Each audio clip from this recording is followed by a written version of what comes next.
We're gonna talk about them coins again today, baby. Yes, yes. Y'all know I gotta have notes these days. I'm talking too much.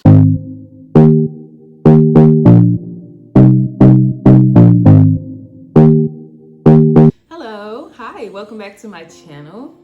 I am Desi. If you are new, welcome. If you're, what am I trying to say? Look, I messed up. Hi, welcome back to my channel. I'm Desi.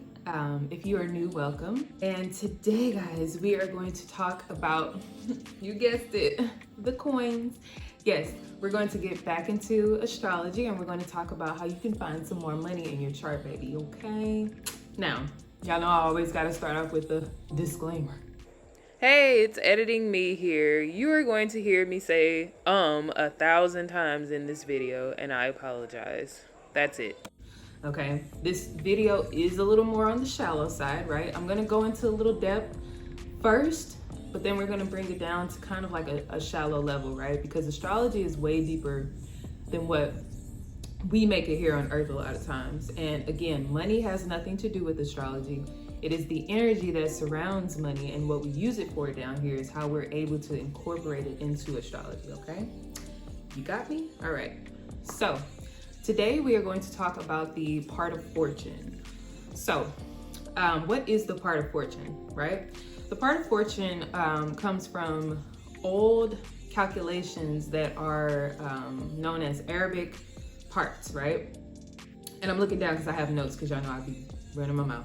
But yes, it's an ancient astrological technique that is done by ancient Arabic. And when I say Arabic, I don't want you to just think like, you know, how whenever they say Arabic, we're thinking Middle East. No, Arabic is more of like a culture. So old Arabic types of points and techniques that were used to find certain points, right?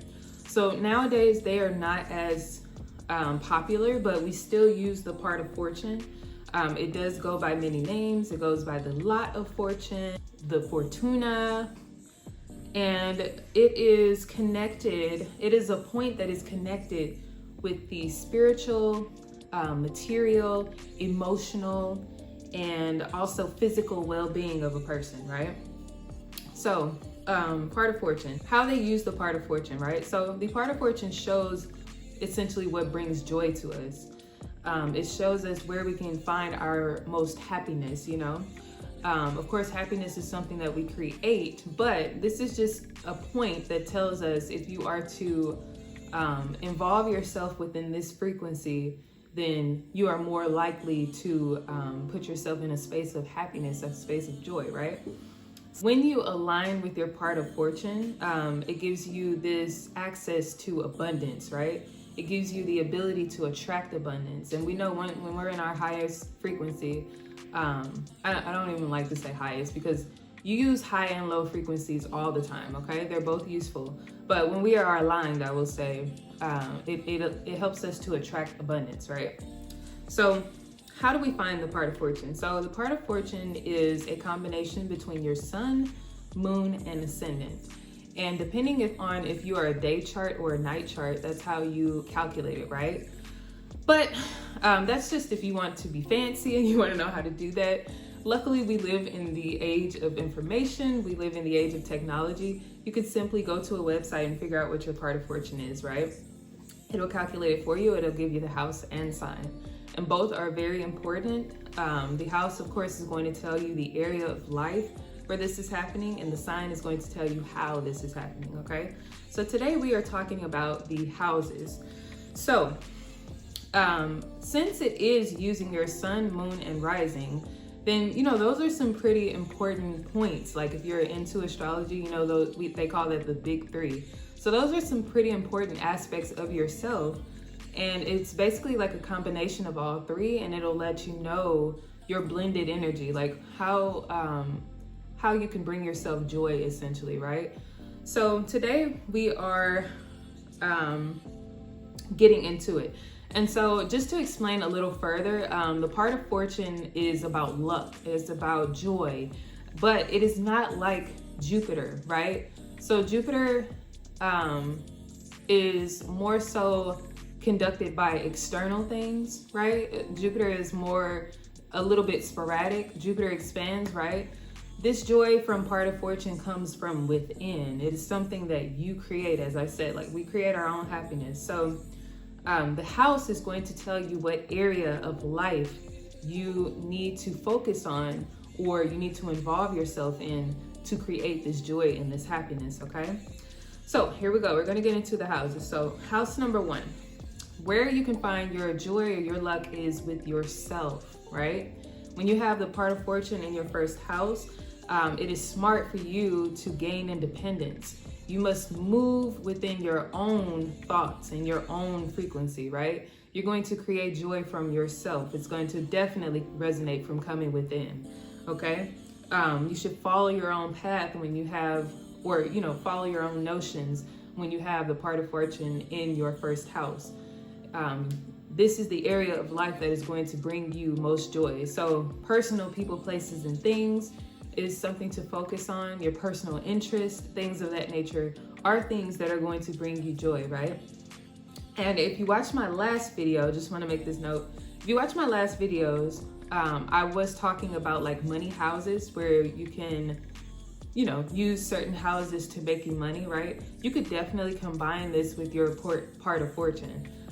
Characteristics from that area of life. If you want to do something that makes you happy to make money, this is definitely something to incorporate with those points. I'll link that video up above as well.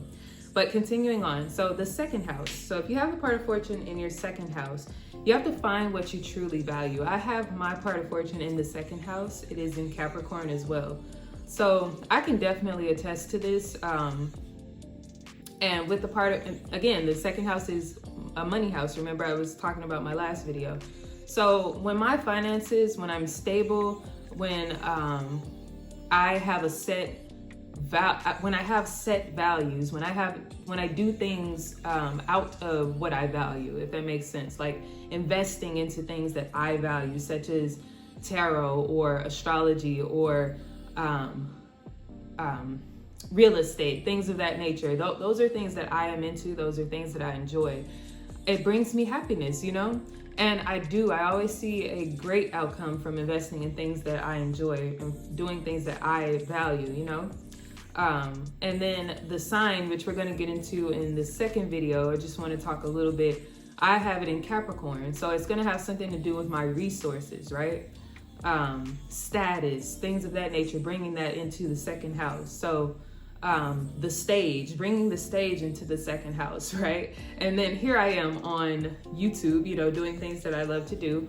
I have not gotten any monetary gain from this besides, well, I can say the internet period. I have received monetary gain. I do readings and things of that nature. So that has brought me money, but YouTube has not paid me yet. So that's just something that, we're still working on. We're working on it.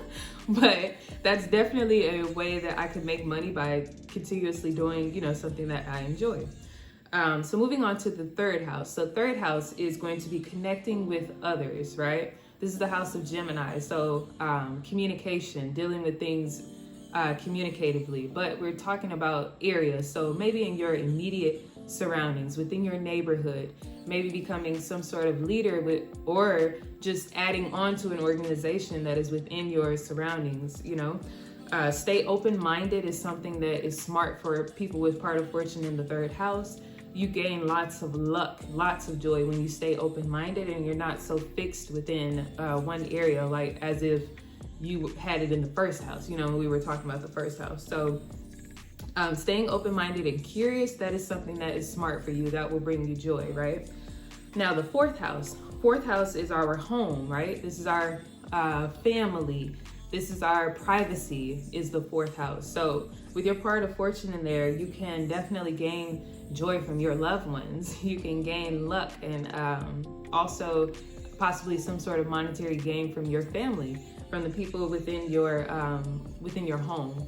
So being nurturing, being nurtured is something that brings you joy, that will bring you lots of luck, So next is the fifth house. Fifth house is the house of expression, but most importantly, creativity. So if you have the port of fortune in your fifth house, creativity is something that is going to bring you massive joy, right?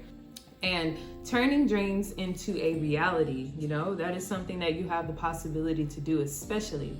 The fifth house, I know this sounds weird, but we always attribute dreams to the 12th house. So I know that's going to sound weird to say that about the fifth house, but it is true. If we look at Leo, Leo shines the light on things. Leo is a sign that likes to live in a movie almost. Like lots of Leo placements, if you pay attention, they look at life like it's a movie. I know I definitely do. I'm a Leo moon. And yes, every day is a movie for me. Like what film are we filming today? What is, So people with their part of fortune in the fifth house, you're definitely going to tap into abundance, lots of luck. When you are jumping into your creativity, when you are jumping into your dreams and things of that nature. Next is the sixth house. So the sixth house is our house of work, of course, our day-to-day routine. So when you put yourself in the position to help others, because the sixth house is the house of service, you will bring yourself lots of joy, lots of luck and abundance, right? And this can go many ways. Just because I say service does not mean that you have to do something like customer service or be a maid or, service looks like different things to different people. If you are an actress and you bring people joy that way, you bring people joy, that's a service essentially. If somebody sees you and every time they're watching you, you just make them so happy and help them, lift up their spirits and things. Some people see that as a service. So that can go into many areas, but the area of life is definitely going to be your day-to-day life. So things that you do on a daily basis to help other people,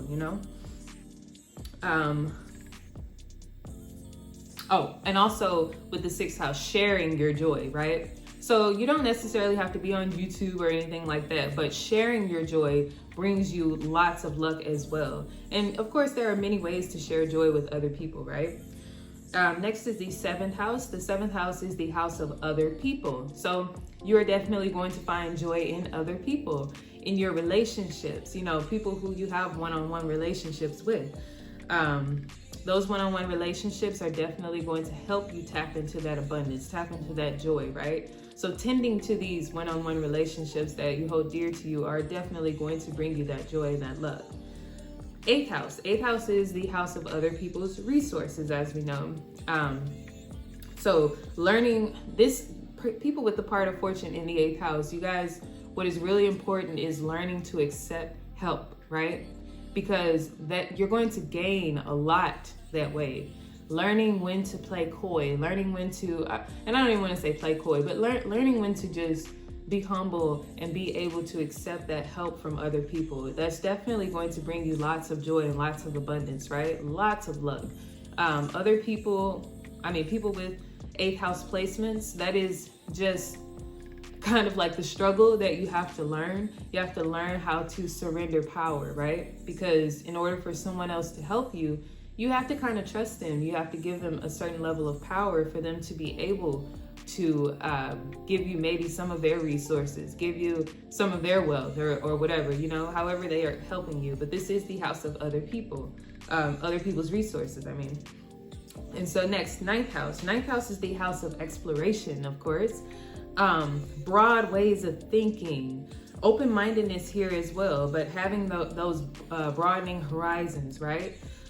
Putting yourself in a position to travel, whether it's physically, mentally, spiritually, emotionally, all of that. You need to learn to travel, whether it's inward or outward, like I said.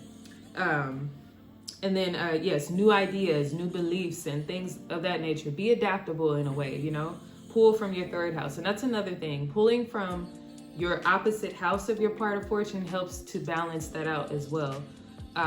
Me having part of fortune in my second house, I have to balance that with my eighth house, right? Other people's resources. Sometimes I need to give up power in order to balance out that second house of values, right? It's the same thing with the ninth house, broadening those horizons, new ideas, be adaptable, be adaptable like your opposite sign within the 3rd house, okay?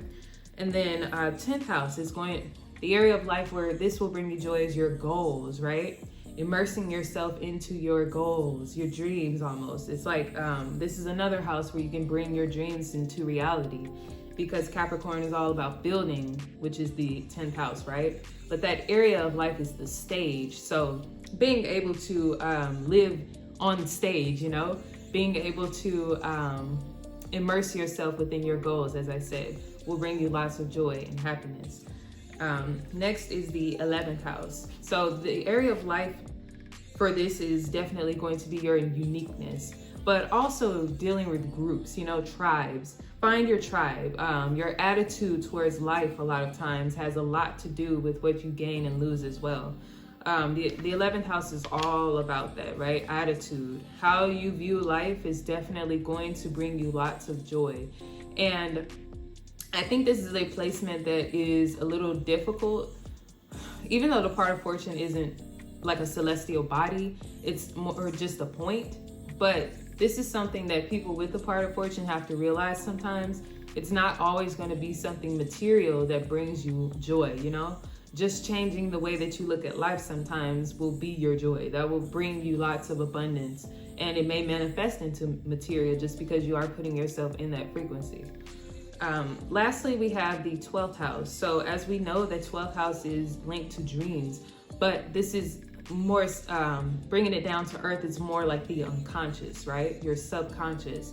People with part of fortune in the 12th house have to learn to detach from the physical plane. You have to learn to immerse yourself within spirituality and tap into spirit, right? Being connected with the divine, being connected with your dreams. You probably receive lots of messages through your dreams, right? So something that is important to you is going to be sleep. You have to make sure you're getting good sleep, make sure you're tapping in with yourself. When you lose your dreams, especially when you have part of fortune in the 12th house, you definitely need to get back with self. You need to meditate and you need to tap into that divine, tap into that spirit, because the unconscious is going to be a place where you gain lots of your joy, lots of your luck, right? You may be a person that daydreams a lot, a person who just lives, you know, and they're up in the clouds, up in their fantasy. That brings you lots of joy. And like I said, these things, when you do things genuinely, right? This is a message. When you do things genuinely, when you just live in your truth, lots of times you attract things to you, right? You want to be attractive to the thing that you're trying to attract, basically. So dwelling within this part of fortune energy, you are making yourself attractive to your dreams. You're making yourself attractive to abundance, right? Put yourself in that frequency of that resonates with you, basically. And you will attract abundance like fast, quick, easily. That's how you manifest fast, you know? Being within the frequency that you're trying to be a part of. Like you have to be attractive to that thing. So when you see people that just seem like they have it all and things of that nature, they are attractive to those things, you know? That's how they're able to maintain what they have. They are attractive to those things. If you see someone who's an Instagram baddie and they are going on yachts, they're going to Dubai, they're going here and there and stuff like, they are attractive to that type of energy. The universe wants to use them for those things, right?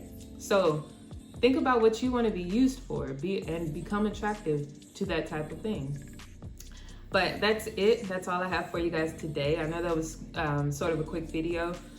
The next video, we will talk about the signs, and I have a bunch of things that are on the way for you guys. I don't want to reveal too much, but we are going to get back into some beauty videos.